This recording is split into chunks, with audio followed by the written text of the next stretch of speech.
The weary traveler draws close to the end of the path.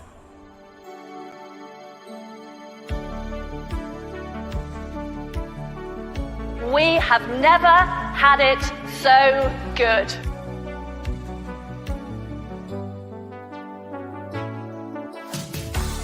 All of this just works. We are selling tea to China. You did not have to redeem this, ma'am. Out with them, forget about them. Your broadcast is very biased. You've written a lot of ridiculous articles, so I would encourage you to be more journalistic and have more integrity. Socialism is when the government does stuff.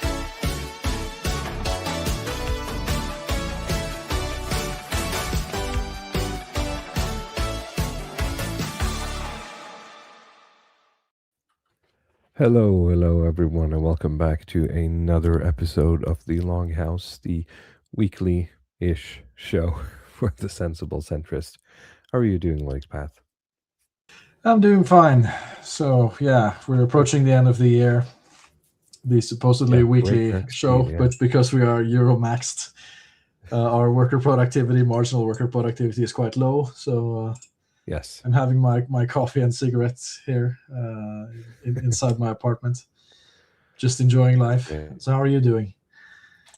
I'm doing good. Last week we had to skip the show because I was basically, as I wrote on YouTube, out getting drunk on Glühwein at the company Christmas party, as is tradition, I suppose.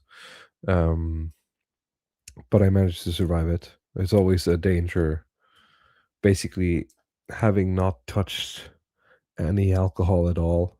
I've had a drink here and there, but it's been a long time since I've gone to like a real party after baby walrus got born. And you never know what your tolerance is after like a year and a half of just accidental sobriety, kind of. Yes, I mean, I had the same issue. I was fine with the beers and the wines, but when they start bringing out the hard liquors and the spirits, it's that I should have stayed away from, honestly. I had a hard time sleeping, probably like the next 72 hours after that. Yeah. I mean, I was able to function somewhat, but I was really sort of, I didn't feel very good. I got to be honest. But I mean, there's a question for you. How crazy was this party, would you say? Because I left before it went off the rails. Like I made an executive decision for myself that, baby walrus is probably gonna wake up tomorrow at like 6 a.m. and whether or not I get to keep on sleeping, it's still gonna wake me up, right? Yeah. So I'm just gonna have to head home a bit earlier than maybe I would have liked. So that was the right call, absolutely, because at that point people were like leaving the party to go to a karaoke bar or something, right? Yeah, but it's not crazy like it was. Like we've been talking about the the Me Too and the sort of babyfication of the corporate world, right? And because that's I have older relatives who will ask me about like the Christmas party, you went to the Christmas party, huh? Tell me some stories from the Christmas party, and that's like it's none of that anymore, and you hear the other guys talk about like, oh yeah, I remember because the company I work for basically rent me out to work at different companies, right?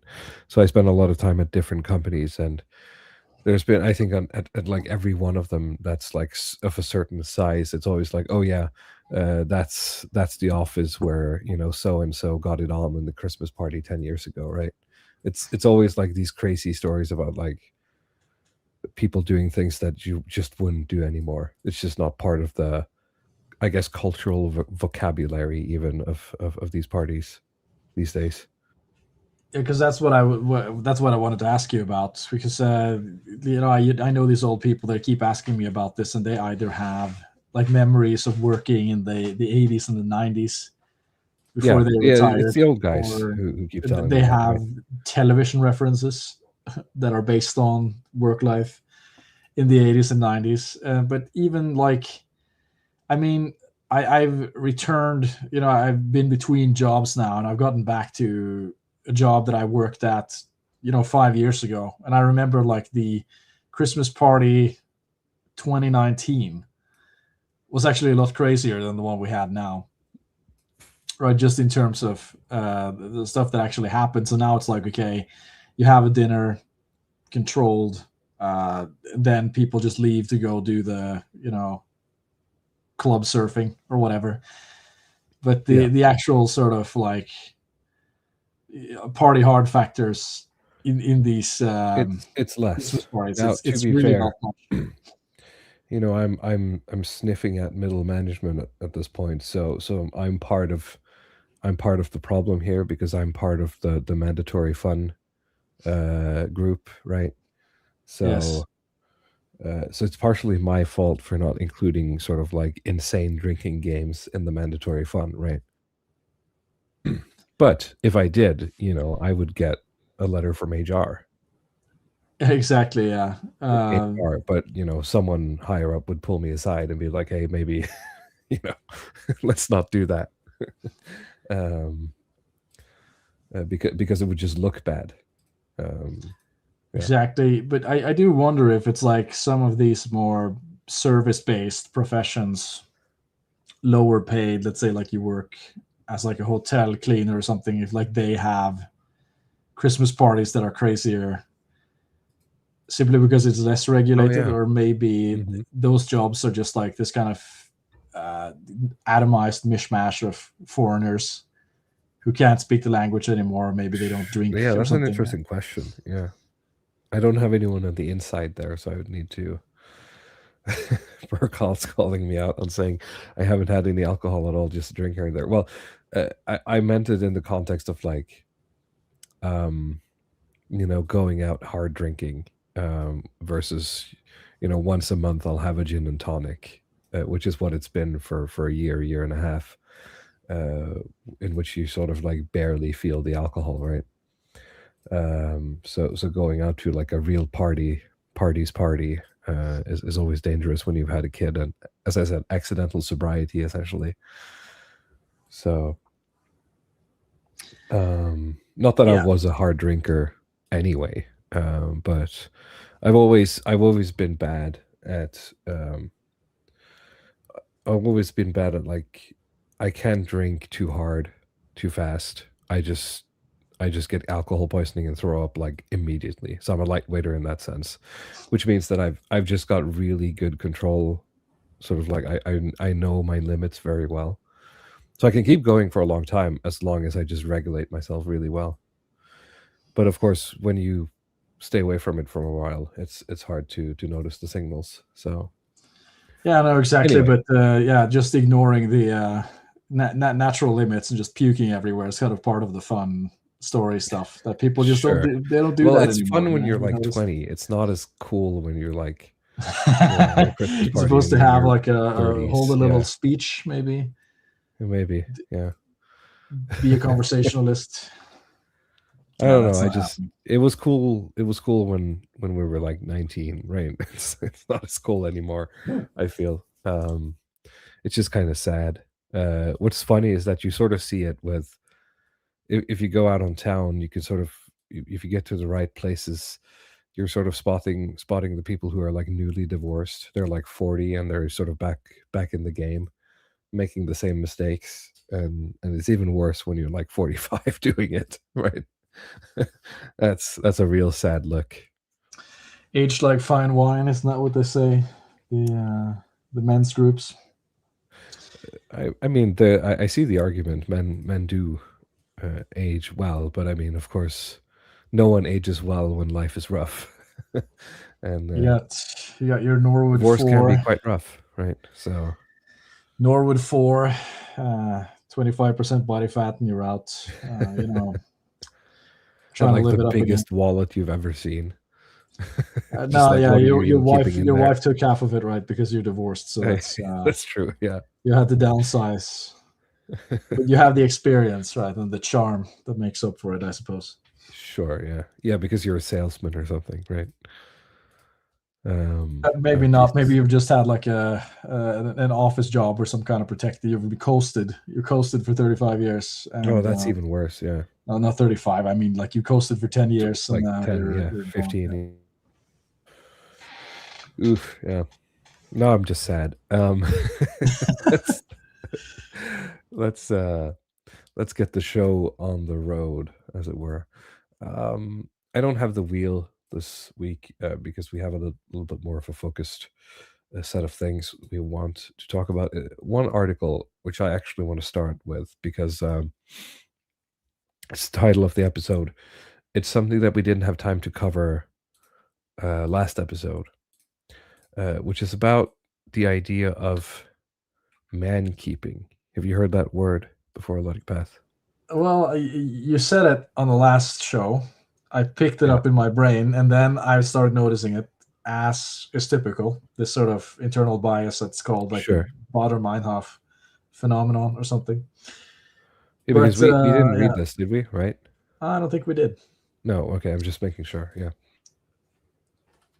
So the idea of mankeeping is, I guess,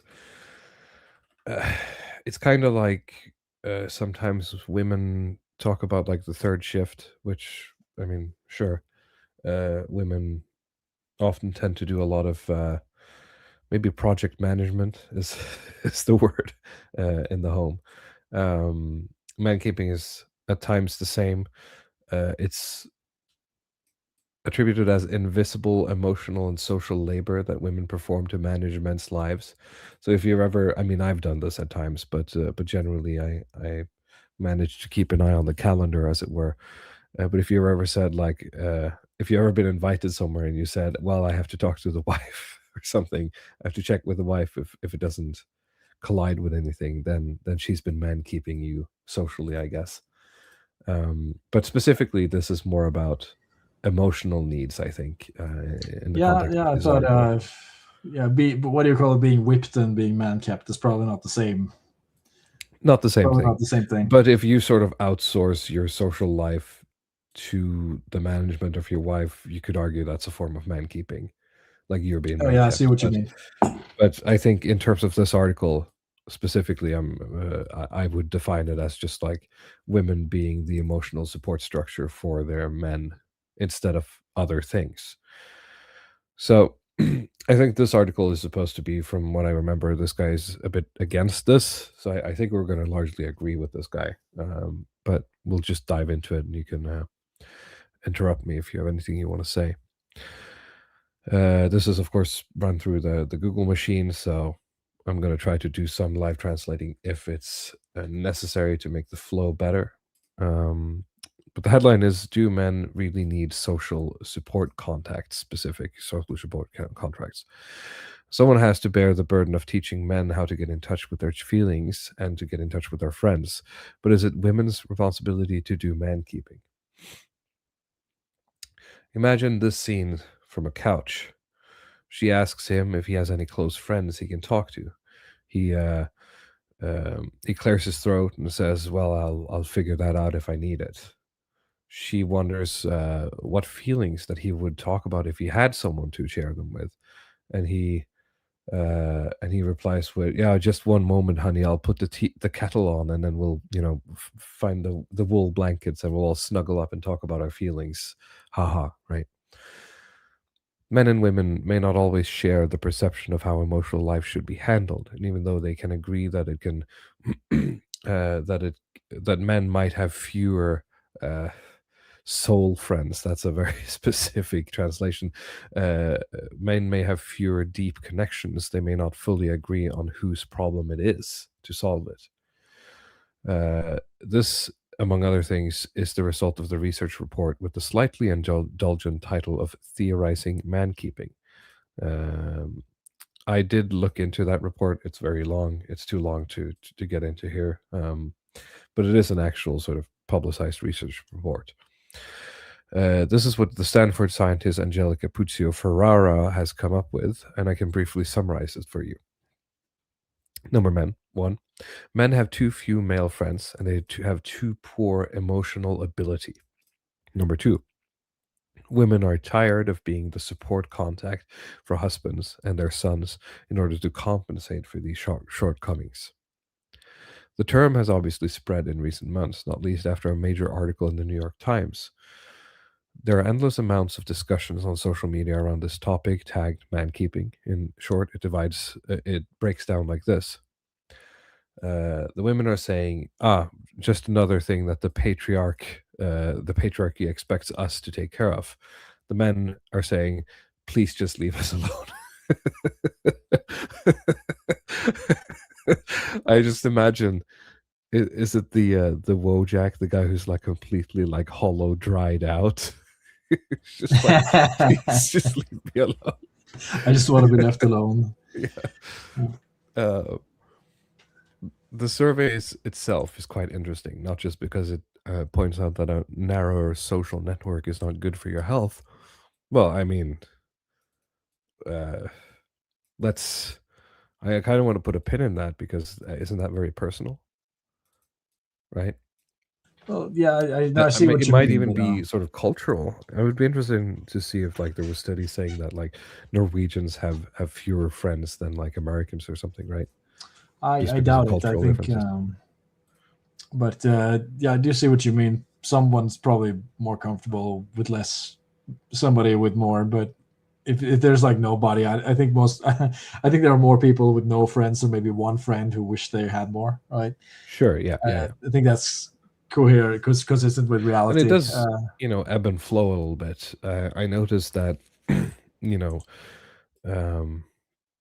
where me and my wife is at in our life at this point, in terms of like kids and moving and house and everything, it put us at odds for like a year or two with a lot of our friends, where we were sort of like out of step with they were either further along or further behind in that sense. But people are sort of catching up, so we're sort of reconnecting with a lot of people we haven't seen in a year and a half or something like that, right? That doesn't mean that you necessarily stop being friends, but maybe you don't have that friend in the moment right then and there, right? No, I recognize. I know that feel. So I mean, it wasn't, as symmetrical with me and my wife. Many of my friends are true selves, and that makes it difficult. Sure. Right? I mean, they're not gonna tag along for kids, trips to daycares, or like the parks with kids and stuff like that. Yeah, I guess it's more appropriate to say that I've just acquired or reconnected more with friends that are also in the same situation, so they're also dads, I guess. Yeah, that's I that's a think lot, would be a lot easier. That's a better way to say it. Now that I think about it, like I've just started spending more time with people whose schedule more aligns with me. It's just practical. Well, yeah, it always is, and I see very few exceptions to this. Like people who are able to retain friends, say when the family situation changes like this, it's always more convenient. And I think that was also easier in the past, when there was more of a social stigma attached to not being married or being single or whatever. So people, I think it would be a lot more synchronous in terms of your life cycle as a human being when you get married. And then so the people you went to school with would be getting married at roughly the same time as you. I don't think that's just not the case anymore. In sort of having to reclaim a couple of like third spaces, as it were, with those people, to be like, hey, let's go do X or Y, or do a club thing, or yeah. Let's see here. This shows that many women believe that they have to take care of their husbands and their sons' emotional life, and that there are those who have to save them from the friend vacuum that gets worse and worse as time goes on. In a 2018 survey, 27% of men responded that they had no close friends, and half would have trouble finding someone to trust. Well, that is a sad stat, right? Women also lose social networks, but they're better at retaining one friend or close family ties. In addition, they report that they must also do the job of the men in their lives by listening, comforting, and translating emotions for them. Who are these men sort of, I mean, maybe translating. Like if you're like angry and your wife is like, you're not angry, you're just blah, I guess. But who are these men who keep sort of like, I guess, venting to their wives about sort of their emotional lives in this way? This is a very, like, I'm not trying to sound like some sort of masculine podcast bro here, but I'm having a very hard time putting myself in this situation. It's not that I don't have deep conversations with my wife, but it's not like this. It's not like I feel like I have to lean on her. I think, I do assume that you have retained more of a network than some of these guys have, right? Sure, yeah. This is, I mean, it's interesting because it's. I feel like it's appropriate that we picked up on this topic now, because like the last 2 weeks, I've been talking to some coworkers, right, who are in their 40s, who have divorced, and these are like some women, some men, and I try to read up a little bit on the topic of, like, you know, people who divorce in their 40s, right? Just like you talked about the guys who show up there, and I made this tweet where I was talking about, you know, the idea that men get better as they age and women get worse. Yet, you know, you see women initiate the majority of divorces, right? And I think this causes, at least for me, it caused a lot of confusion as to how exactly you're supposed to interpret that. And, you know, it's a bit of a canvas for the people who are reading it as well, as to how they work on concepts like, you know, partner rating and dating complex, sexual market value, and so on. But like, the idea to me is that if you're initiating a divorce, right, if you're the initiating party, you are, in a sense, you're dropping your asset. You know, by marrying, you've sort of invested in another person. Yeah, especially you know, if we're gonna go with the, you know, sexual market value sort of talking, or sort of lens here, a woman usually marrying a man is a bit of an investment, right? I mean, why? I was worse off when I first got together with my wife than I am now, right? Both in terms of like intellectual ability and and economic ability, right? So she's sort of making the bet that I'll get better at both as we go on, right? Now we're talking like multiple years ago, right?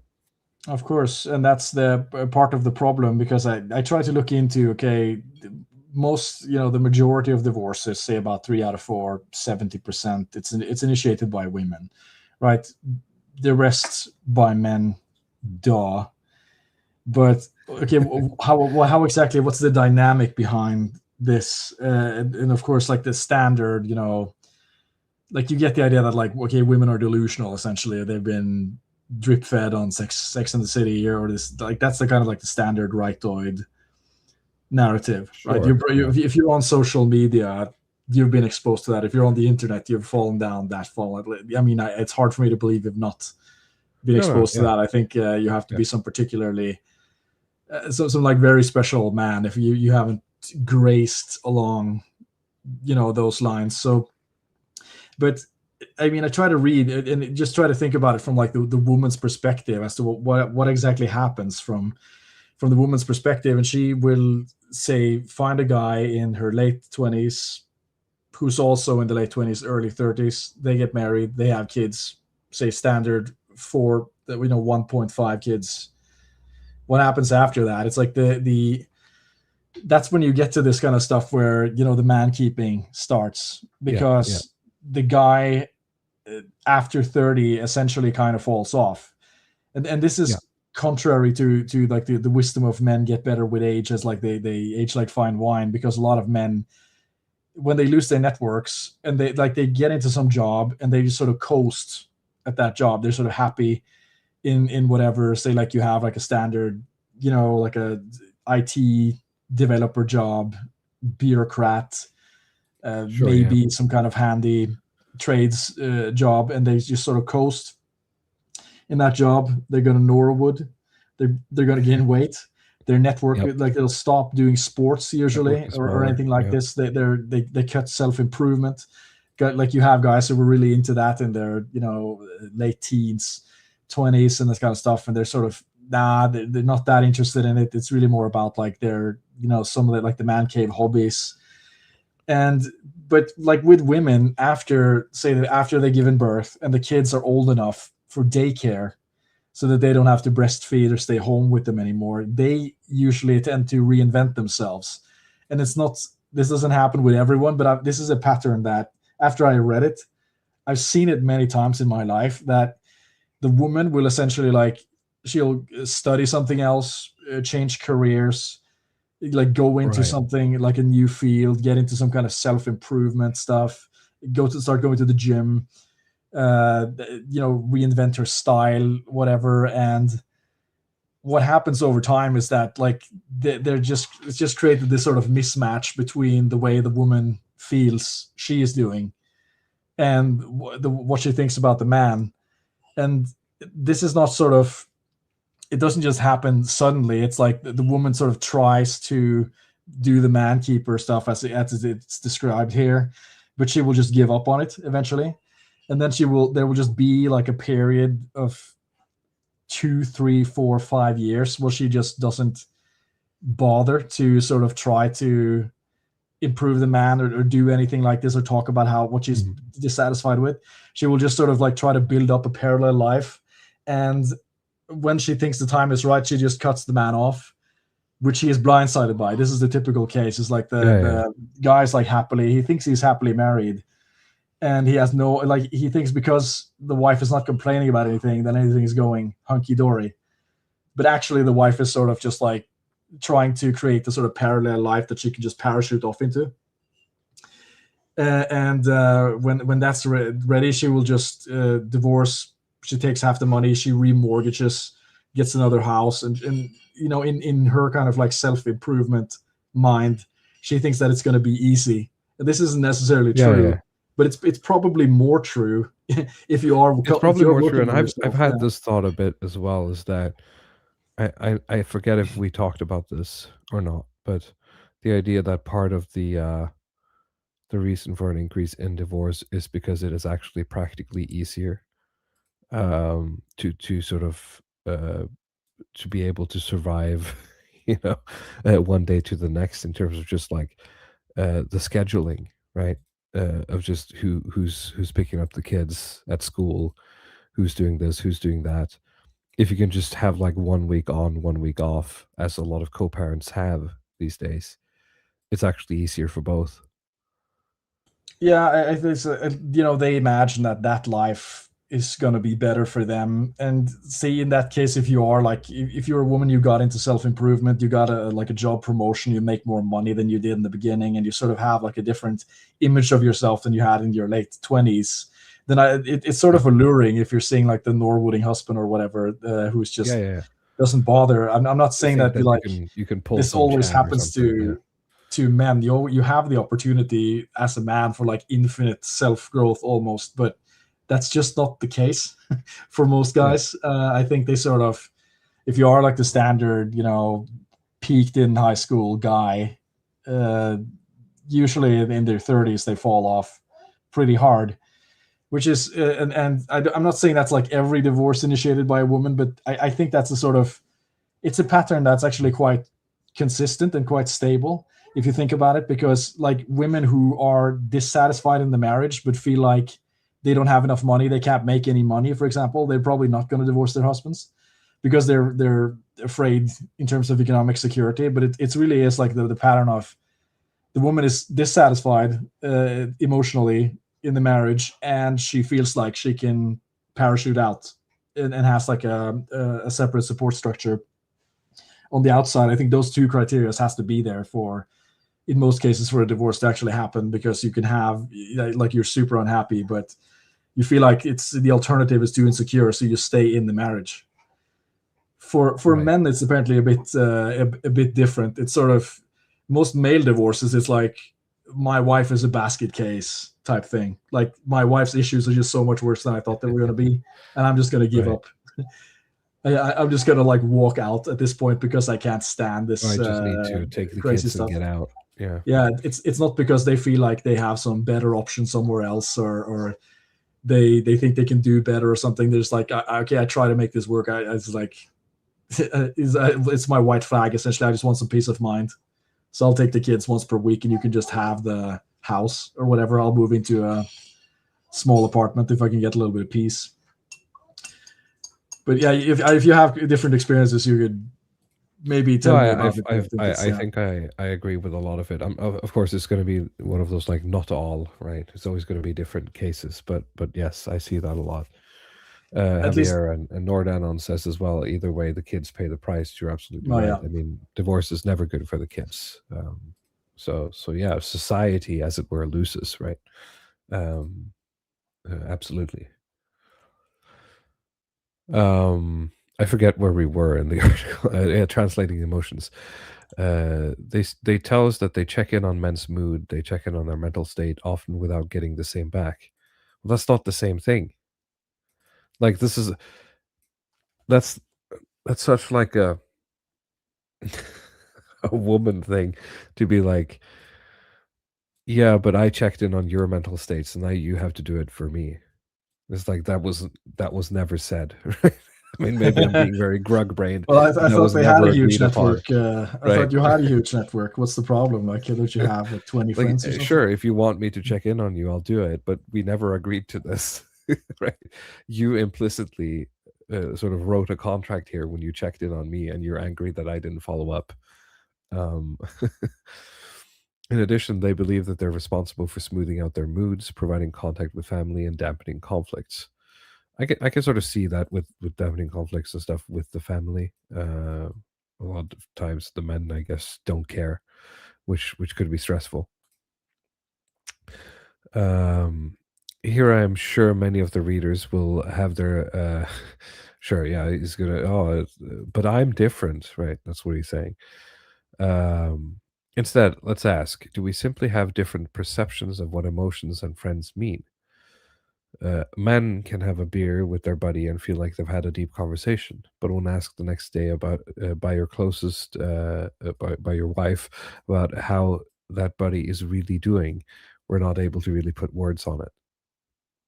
So yeah, that's true. But in the other way, I can talk to someone I haven't seen in 2 years that I was really good friends with, and it's like they never left, right? That's a good feeling. The tone and the sort of the feeling is exactly the same, right? Sure, I forgot to ask him, his second son's name or whatever, and I'll get shit from my wife for that. But hey, at least we're still cool, right? I know many men who have not talked to their closest comrade since Gro Harlem Brundtland, which is like in the 80s, was prime minister. But they can still go on a trip and share a double bed with them. Yeah, that's what it's all about. Especially if the trip contains a lot of beer. Women share secrets, sorrows, and feelings with each other. They become friends until they discover that the other one has told the same secret to a third person who has then learned a little more. God, could you imagine, Lundypath? Just I shudder. having to do this over and over and over, and then you die. That's life. Men hit each other in the head with the inflatable baseball oars while laughing at a third person who climbs onto a statue to hang a hat on it. They become friends for life, all of them. Another thing, is there... What's this? Oh, this is some translation funny. Is this really anything new?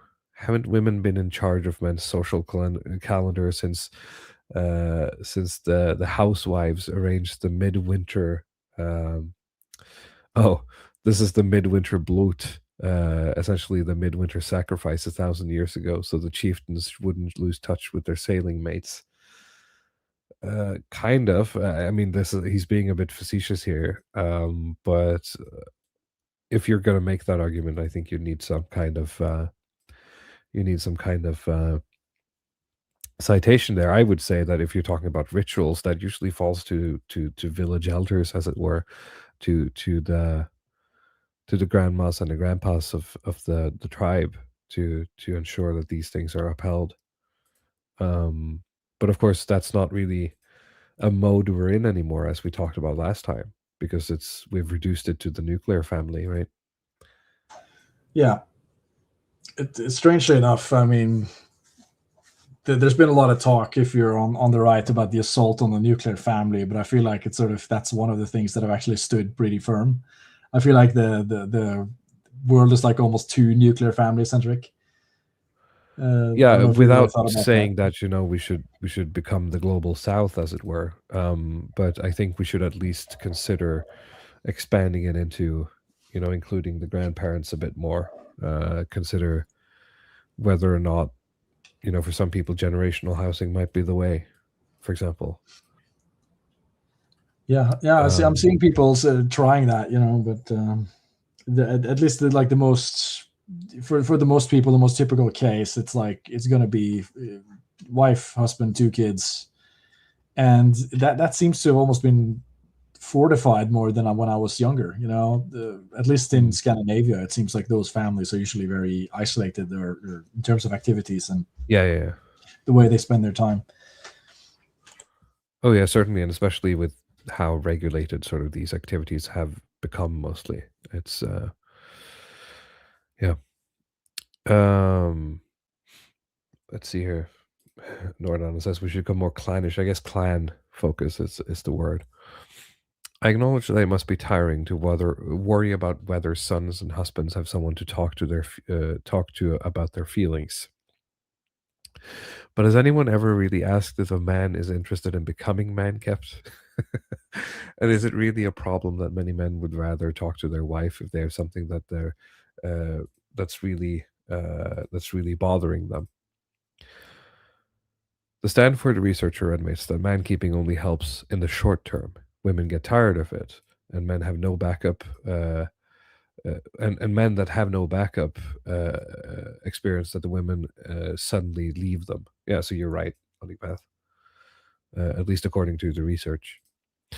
But I think this is not something women can help us with. And then he talks about a Norwegian TV series. Let's skip that because it's not relevant to us. We are the ones who have been able to sneak in on some closeness with the guys. We must dare to share without getting dressed. What are we talking about? We have to dare to share without getting embarrassed. And we have to learn to ask before it's too late. Men have to start man-keeping ourselves, our own sons, if we have any, and our male acquaintances, especially those who don't have that many close friends. This is good for both parties. It might be just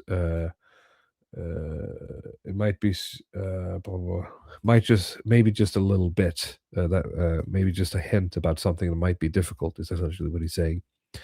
Maybe talking a little bit about how you felt when you didn't get the job you were looking for, how you coped with it when your grandfather died, possibly. Well, okay, so here's where I swing the other way again, is that I don't have any problem talking with my wife about these things once I'm done processing the feelings, right? But the processing part is something I don't need anyone other than myself, right? I'm not sure if you can relate. Yeah, I don't think this is targeted at you. I assume that it's not a problem that you have. And the more, like, as you're reading the article, I just come to think about how society has changed. And this is a bourgeois problem, right? Or a proletariat problem. Whereas it's just kind of so much more wealth in society. And this is the same reason that women have, they want to leave, because they feel like they can make it on their own materially. But this is also the change in jobs, I think. I think about my grandmother and grandfather. My grandfather was a whaler, right? So he was just away from home. He didn't need to be man kept because he wasn't there.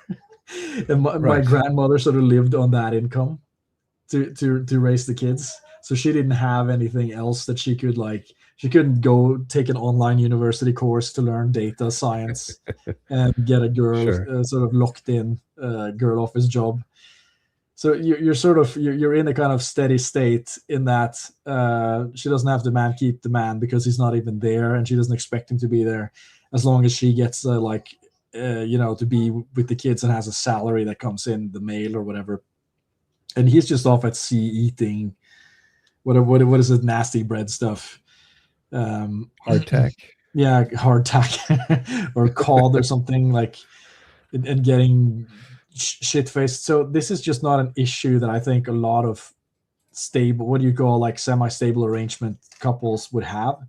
That you have enough time, enough spare time, man and woman together, where it's like we're gonna sit down, we're gonna have conversations every day, and we're going to talk about how our emotional needs are met or not met or something. This is something I Oh think a yeah, lot no, of people will that not sounds prepare for. horrible. Yeah. Where, okay, if you are bourgeois, like if you can have like a clerk job or something, a more intellectual academic job, then you're maybe more equipped as well to talk to your wife. But if you are like a natural grug and you belong in the mines, I don't know how you're equipped to talk to your wife who's getting into, you know, girl bossing about.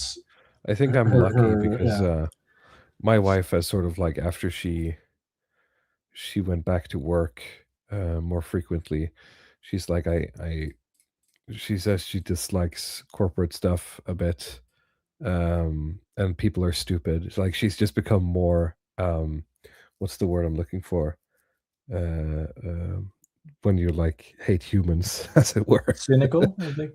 No, just like it's called something. Misanthropic. Misanthropic, yeah, that's it. Yeah. She's just become more misanthropic and decided that she's gonna start sewing. So Okay, very good, very good. That's her hyperfixation now, which is I think that's the good direction it's going. The future looks bright here. I put some stock in this marriage crossed, to right? remaining stable. Yeah. We'll see if it lasts. But so far it's like, oh god, I hate people. People are stupid. I just want to do the job and do it well, but you know, corporal life and politics just makes it difficult.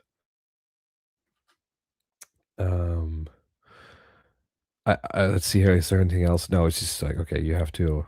Yeah, men have to police themselves, I guess.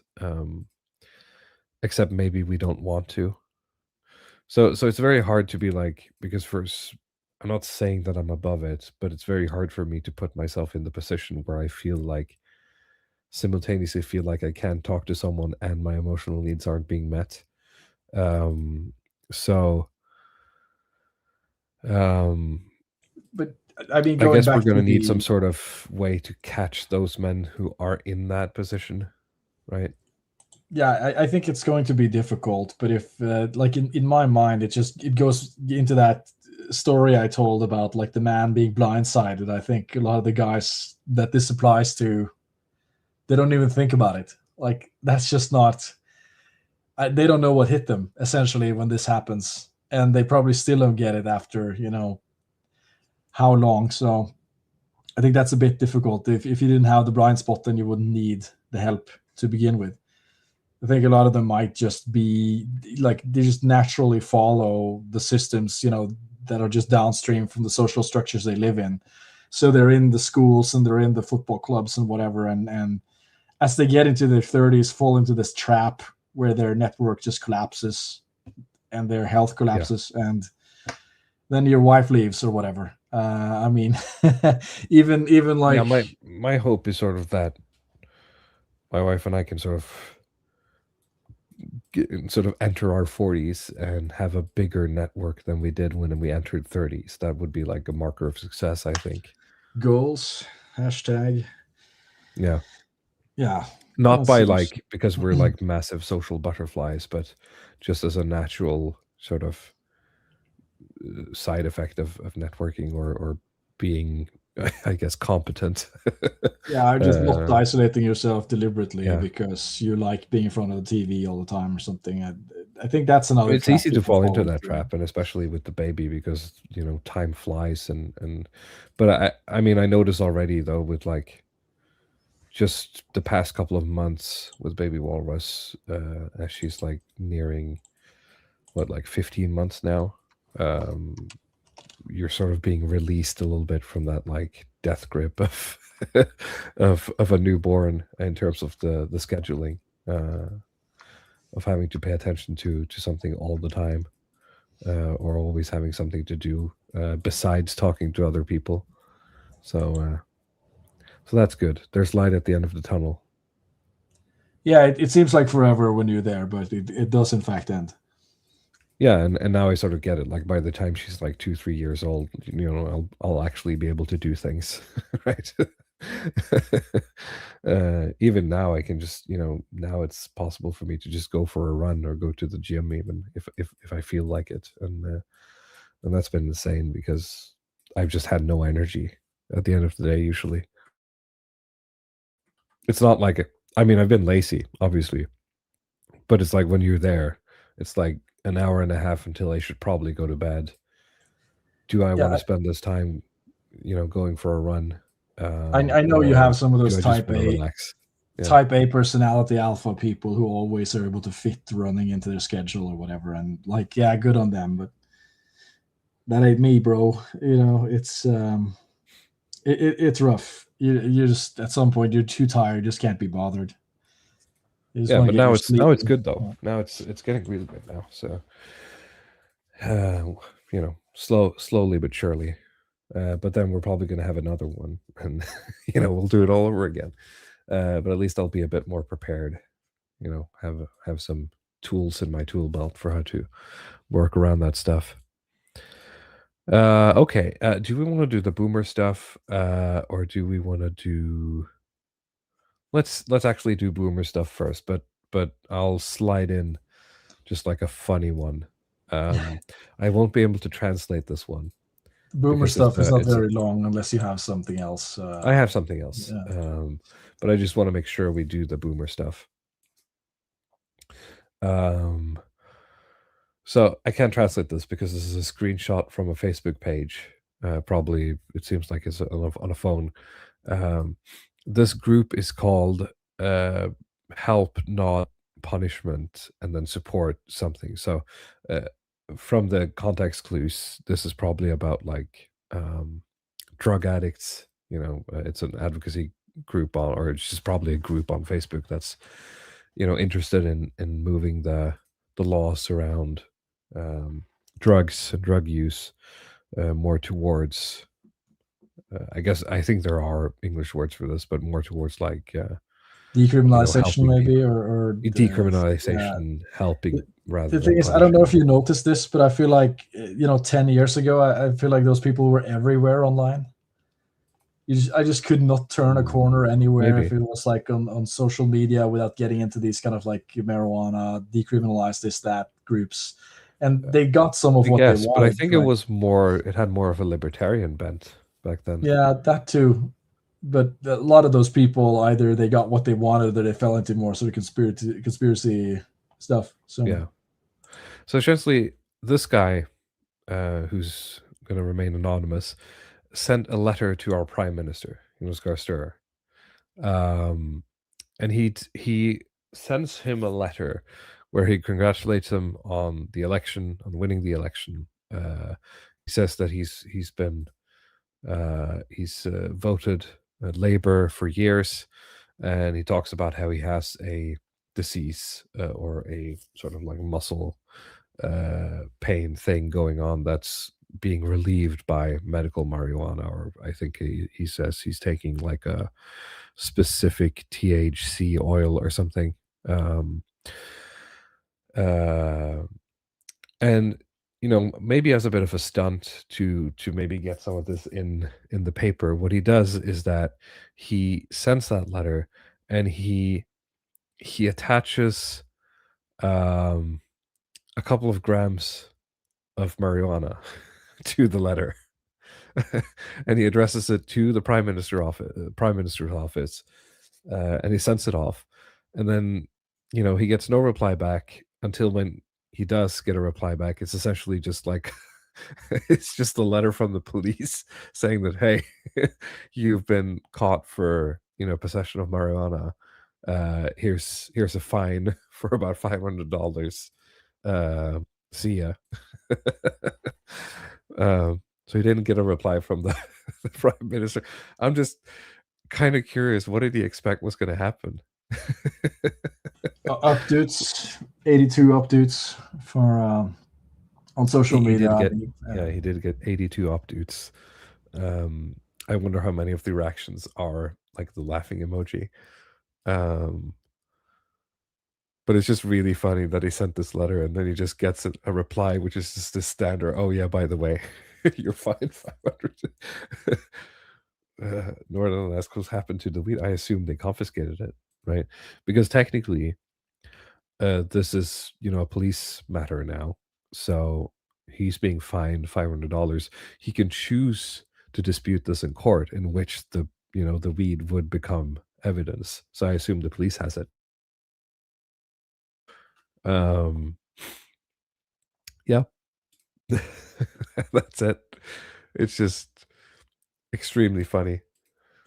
This is something that showed up on your timeline, I assume, just unprompted, or did you? No, I like, as I've said before, I like sometimes to go to the Norwegian subreddit to sort of, do a pulse check on what, I don't want to say the normies necessarily, but on what people are talking about. And very often, if I find a very controversial article, I'll find a mirror on the subreddit and I'll read the comments there, because a lot of the Norwegian papers no longer have comment sections, right?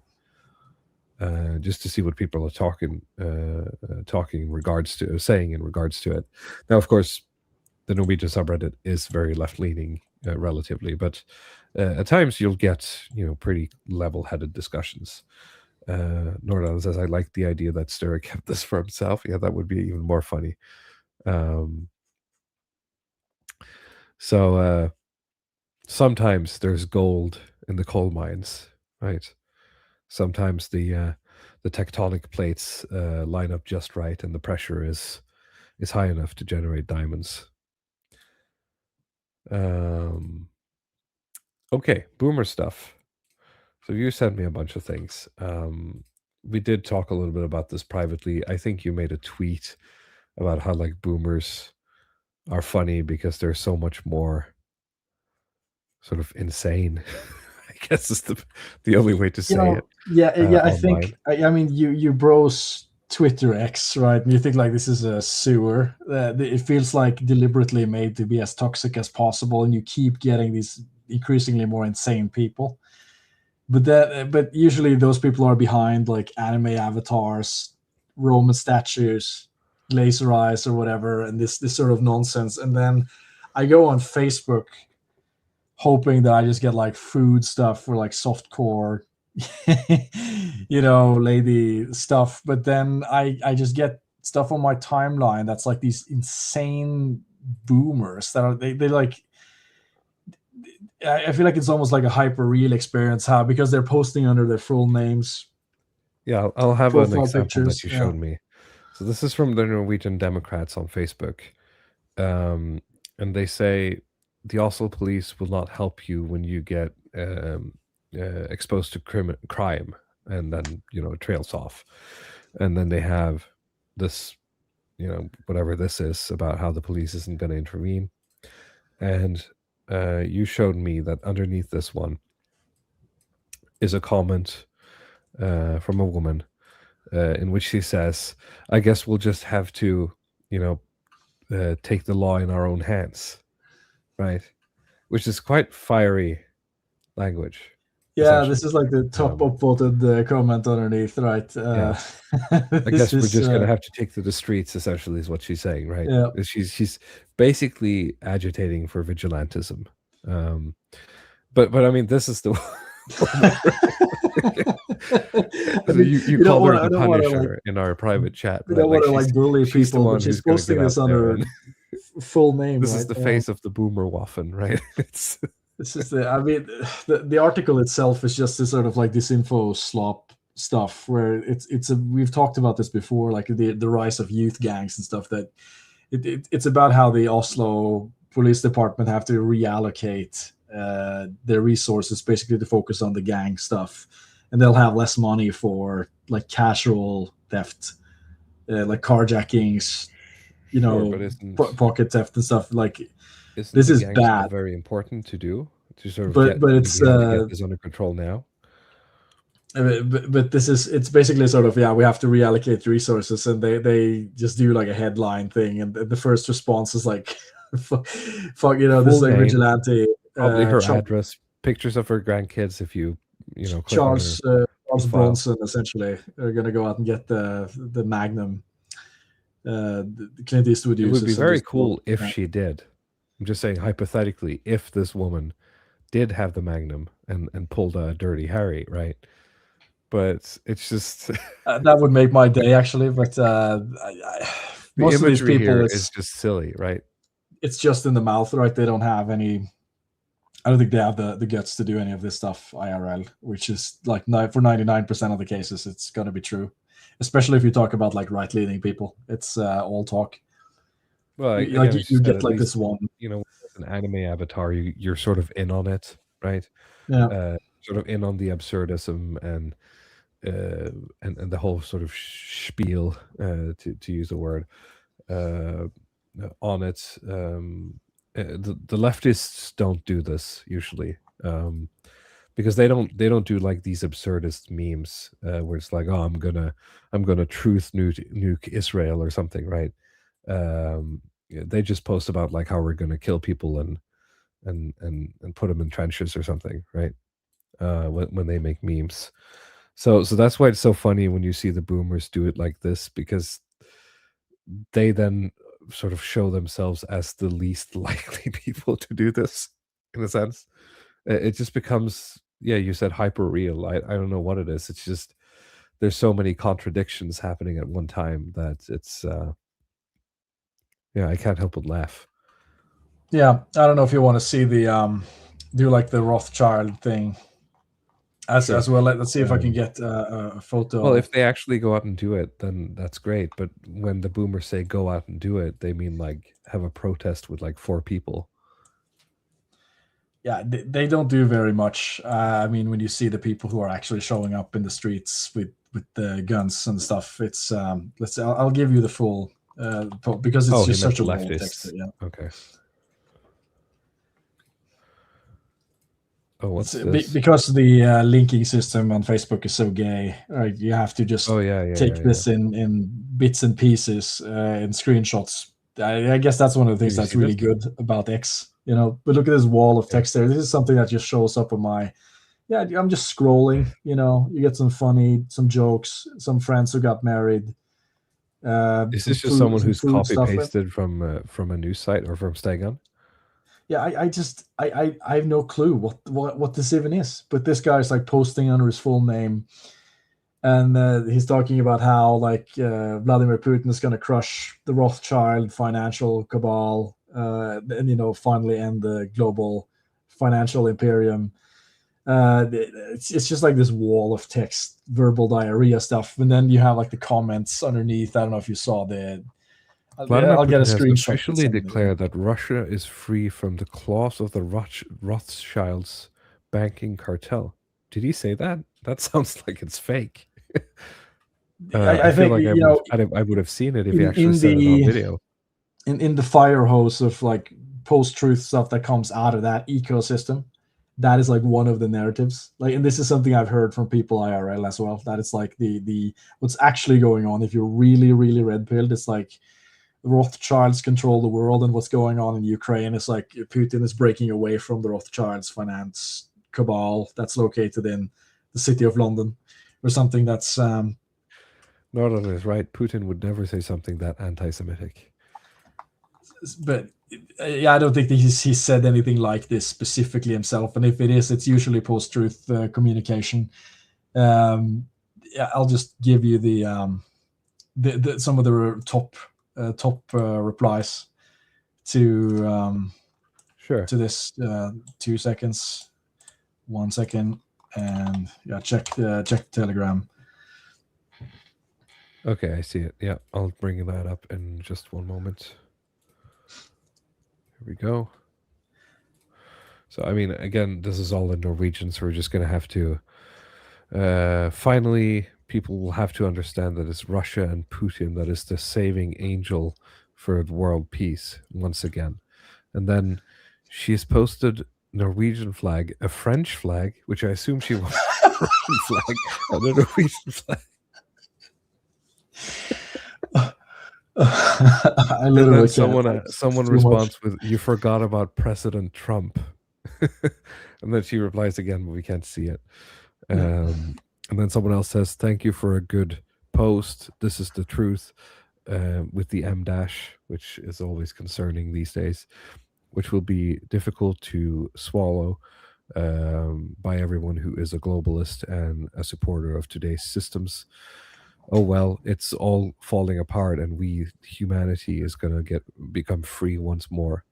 We're going to need every woke living woman and man to sort of reclaim, and then it trails off.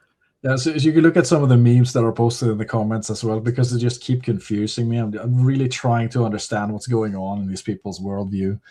Do you have like the nothing French flags in the chat, by the way, for you?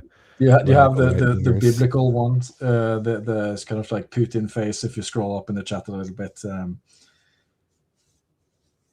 because this was a response. Did you see it?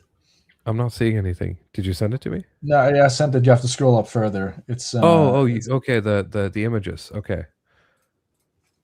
Is it this one? No, the other one. That's underneath it.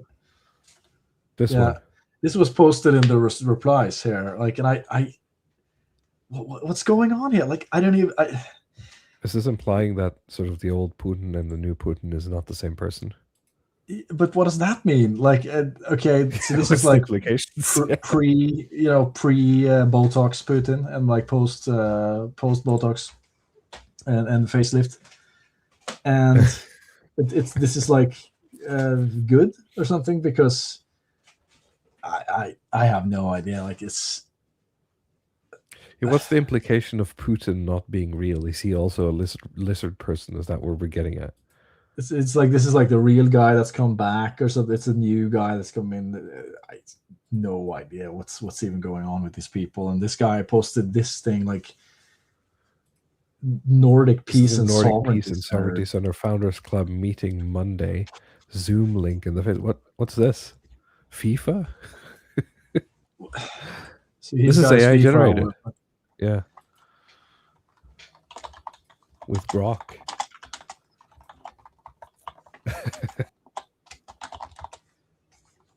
Oh, did I lose him? I think you probably clicked on the you stop share. You probably clicked on the stop sharing link. I dropped out for a moment. Here we're back. Nordanon said Garth and Putin versus Mongolian Putin. Yeah, isn't that when they talk about how people yeah, Trump did win the FIFA award last week, but I'm not sure what this has to do with everything else here. But yeah, he did. He won the FIFA. I guess FIFA sort of made an award to give to Trump. I'm not saying that the sort of Norwegian Nobel Peace Prize Committee is the most unpolitical entity on the planet, but I think FIFA would be the last organization I would trust on anything. They're like widely known to be like the most corrupt organization in like history. If I was Trump, I'm not sure if FIFA is the people I would have giving me an award, honestly. Well, I think he will just take anything from anyone, and you see a lot of these both private organizations and countries that are just making passes. Essentially, is to see what's going to work to get on his good side. They feel like it's a pretty high return on investment if they can make a sort of like made up prize for him or something. And like the most interesting thing about it is the speech he got after he put it on himself, where he said that we should just like rename. We shouldn't use the term soccer. We should just call it football and rename American football something else. I feel like this was like. This is like paradigm shift level stuff. People call it because like hand egg. Yeah, hand egg, because it's like when you think about the standard, Republican American patriot guy, I've always felt like football is something sacred to them. It's like that's their sacred church tradition, and you can't mess with that. Like they have their football that's just cooler than the Euro stuff. But having like the president come out and say that we should just that's not football. Like the European stuff, that's football. We should our stuff would just be named something else. it would just not fly 10 years ago, wouldn't fly 20 years ago. There's something that's happened here where, the coalitions have just shifted so much. And I'm wondering, like, who's actually watching football in the US anymore? Is it just independents now? Because I assume the Republicans only watch UFC and stuff like that. So is it the Nick Fuentes crowd? Do they watch the football? Probably not, right? Is it the Tucker people? No. No, of course not, right? The So Republicans, that's what as you said, the MAGA people are watching. I haven't seen any numbers that suggest that there's been a drop in audiences for football. At least that's significant. So I'm just wondering, like, what's happened here? Something has changed. Okay, do we have time for one more? We have more. Dick Sledge. So StreamYard is doing this thing where it's showing sort of the like handle names, not the display names of users. So from the photo, I'm pretty sure this is Florida Man, but because it's also varying character, that his like username would be @DickSledge69. I appreciate that. I prefer just Putin Hyperborean edit to the boomer text wall. Same message, but better messaging. Well, that means you're spiritually a zoomer, so welcome to the club. Let's see here. Burkharl says, Russians actually have a lot of their own schizo theories about 7 or more different Putin phenotypes. Interesting. Various body doubles, etc. Well, I can see it as like a old KGB kind of thing where he has, but don't they do that for like presidents and stuff as well at certain points? Well, yeah, it's very normal. There will be body doubles if they're doing things that are dangerous. And he has body doubles for sure, but he also has undergone cosmetic surgery, right? I mean, you can see towards the end of the 90s, early 2000s, he starts to have like really sunken eyes and these things that are quite scary looking, to be honest. So he has like some fillers and some Botox that he's just bogged himself gradually to maintain a youthful appearance. But this is also something that's interesting because I remember like reading, there's this book called All the Kremlin's Men where they have a section about that and talked about how Putin showed up after the surgeries, and everybody in the Duma got paranoid and they weren't sure what to think if the real Putin had returned, and so on. So yeah, this is it checks out with what Burkhardt is saying. What I'm thinking is that it's also interesting in the way that the Russians use plastic surgery, because in the West, Putin would have gotten like a hair transplant if he was Western. Right. It's like, okay, you're Norwooding, so you just get like the line like Elon Musk has or something. And veneers. Yeah, but in Russia, that it's not really that significant to have the hairline, but to have like the plump cheeks or something seems to be, pretty significant. Like even I read that like Prigozhin had like ball implants. I might be like painful for the audience, but he just had like his like metal implants in his nuts to make them look bigger, right? But it's very foreign, I think, for a Westerner to think about like this. If you're getting cosmetic intervention, this is what you want to get, like bogged plump cheeks or nut implants or something. They have a different beauty standard, I think, for men. Yeah, you just did a lot of psychic damage to the people in the chat with that one. Norlana says, back in the 80s, there were plenty of balding celebrities and no one cared. Well, I mean, beauty trends change. Technology changes. The 70s was like peak for that stuff. They just like people just didn't give a fuck. Like if you were balding, just grow it out. You get like these skullet guys. I think like that one guy in the Bee Gees, just grow it out, dude. Just who cares? All right, so let's do the last topic. I'm not sure if I'm going to be able to translate this one because this is Reddit as well. So it's all in Norwegian, so I'm going to just have to live translate this. But it's more just the topic. We can just consider this for a moment because Norwegian Reddit, as I wrote to you, Ludwig Path, sort of accidentally rediscovered the 1900s car king feudalism, by saying that this is my highly anecdotal theory about why so many young people are now outside work, meaning that they're on the dole, as it were.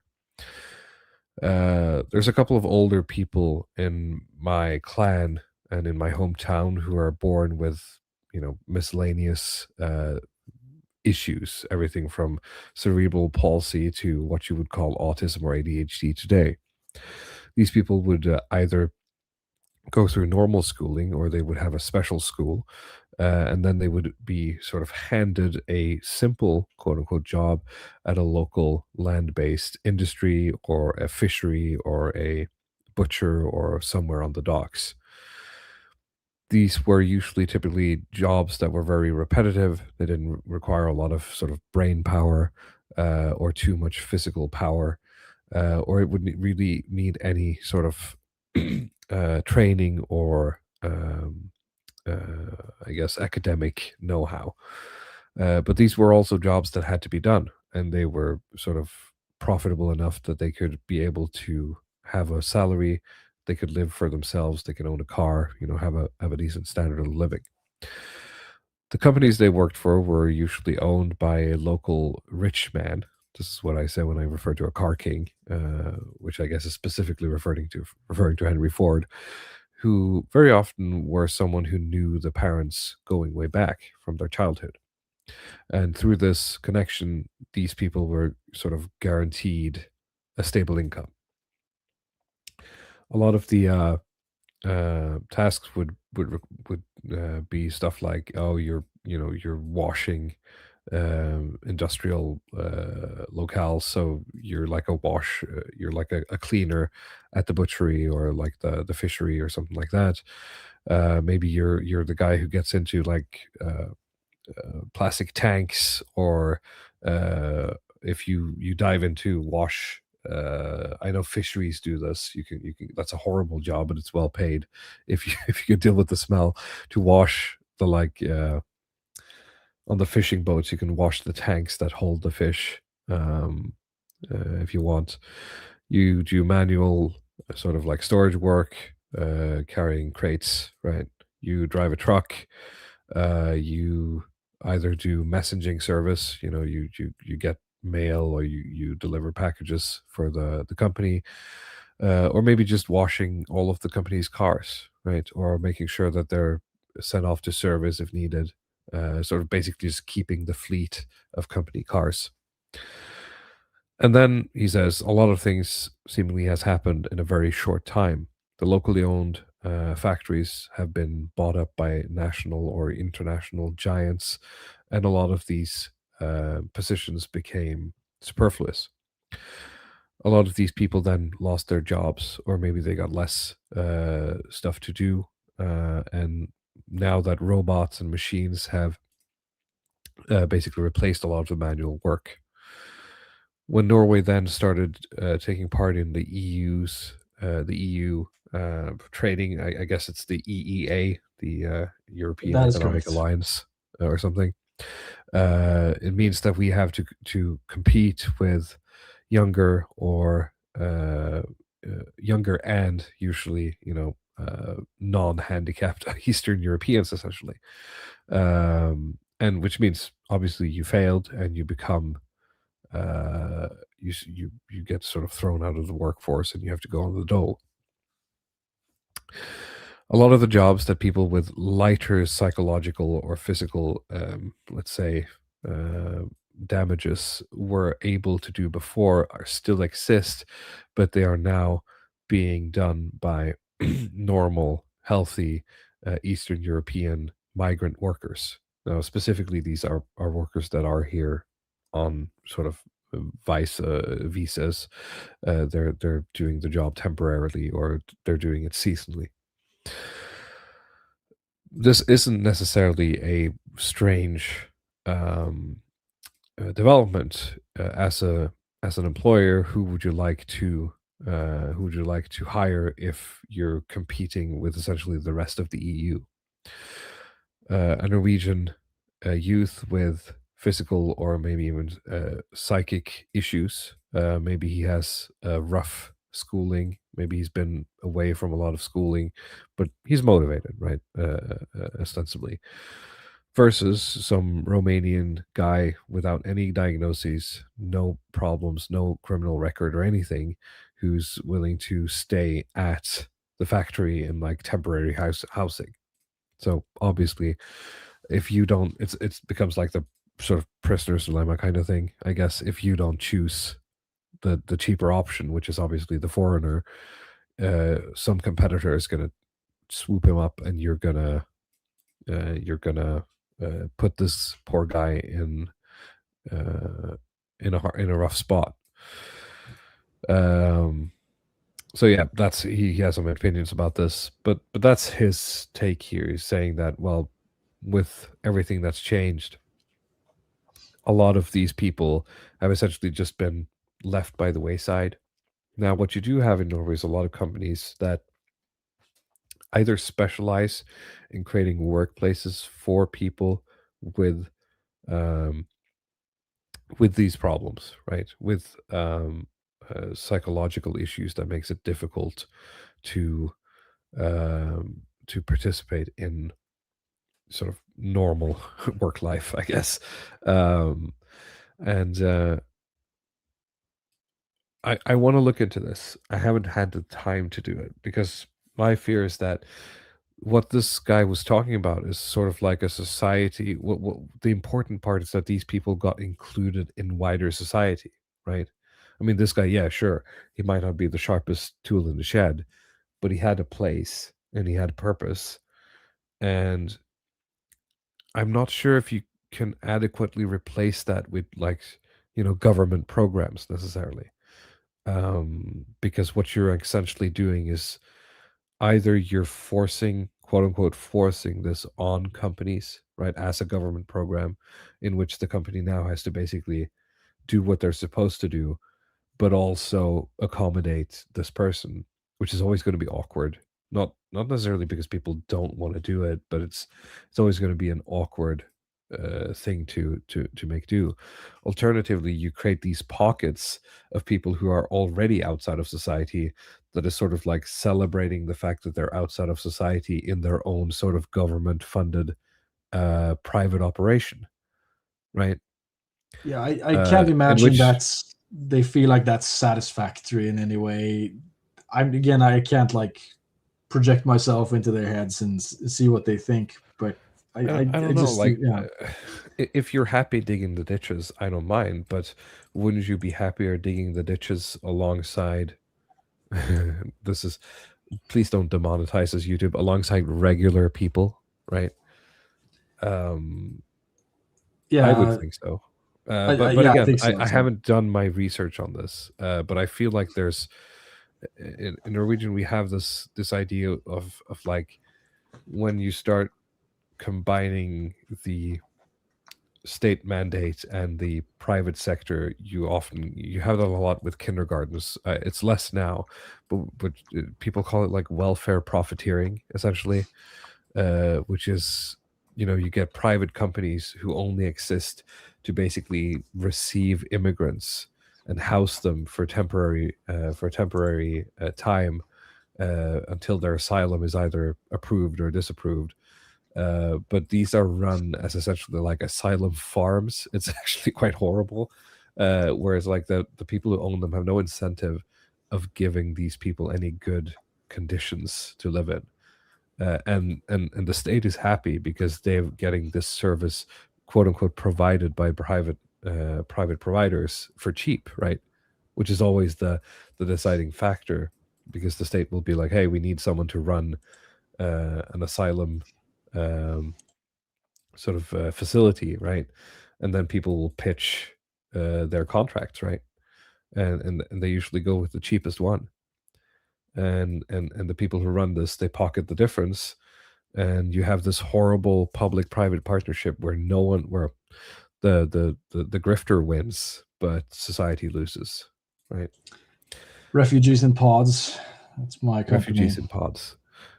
And so maybe we'll come back to this if I have the time to dig into it. Would be interesting to see I'm afraid how many that this might happen. with this stuff, and that would be insane though. If that happens in, like, let's say 10 years time, that's what it's turned into. It's just like essentially like you're just leeching taxes to, keep these people busy being busy instead of trying to integrate them into society. Now, of course, there's probably going to be anecdotal, specific programs or whatever that's doing great. But it's weird that we haven't heard anything about that, because you hear it all the time about, again, like asylum stuff, about kindergartens. On every other platform where there's this public-private partnership, this is like a heated debate, but I haven't heard anything about this. But it doesn't make sense to me that this wouldn't be happening here as well. Look into the RTARD industrial complex. Essentially, yeah. I'm gonna do some deep digging journalism on the RTARD industrial complex. That's it. Nordan says serfdom fixes this. Well, yeah, that's essentially what the Car King was, just with a bit looser contracts. Not as much threat of violence. It works with a benevolent king, of course. AA's video, Brave New World talks about this. Okay. AA's video on the relationship between capitalism and immigration comes to mind. Yeah, essentially. Yeah. What are the ditch diggers to do when they're rendered superfluous? Well, sure, but then you get into like UBI and stuff. At some point, you're going to have to either be Denmark, or you're going to have to set aside a certain amount of money to just basically pay the I don't know what I would call it, pay the tax of having people in your society with these developmental challenges, right? I don't want to say the word because we'll get demonetized or something too many times. Okay. I think that's everything we had for today. Yeah. So are we on for next week, or is there some more Christmas stuff going on? No, I think unless you have any issues, we can be on for next week, and then we'll probably be away on the 25th for Christmas. I have potentially something quite interesting lined up for next week, but we'll just have to do some digging and some reading and some vetting before we present it to you guys. But it's very interesting. That's all I want to say for now. So, oh yeah. They're the Epsilons of Brave New World. That's what he was talking about. The book. The lower caste system, isn't that? The guys who just we did one of the first episodes we did was on Brave New World, wasn't it?